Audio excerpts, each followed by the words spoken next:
Vinieron a la mente otras referencias, desde Woody Allen, por el humor negro y el tratamiento descarnado y por qué no esperpéntico de las relaciones personales, a la decadencia moral y física. Son solo etiquetas que necesitan de un estudio crítico más profundo, pero por el bien de ustedes les voy a librar de esa perorata filológica.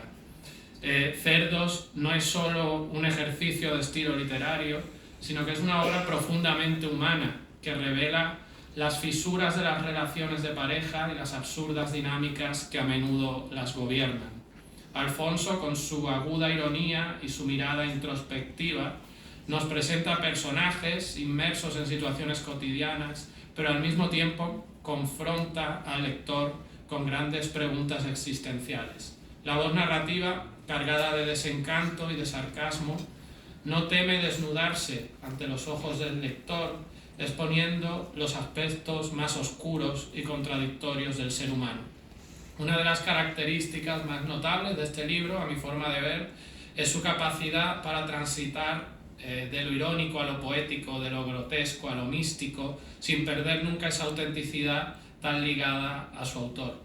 En el relato principal, Cerdos, Alfonso despliega una prosa más visual y visceral, situándonos en un escenario de retiro en el campo malagueño que mezcla lo surrealista con lo profundamente terrenal.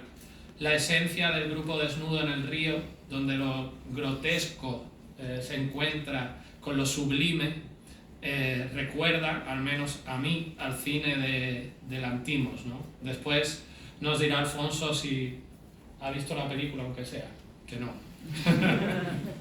En definitiva, Alfonso nos entrega un conjunto de relatos que, con su humor ácido y sus momentos de crítica descarnada, no dejan de ser profundamente honestos y humanos y, a ratos, como Paco ha dicho, conmovedores.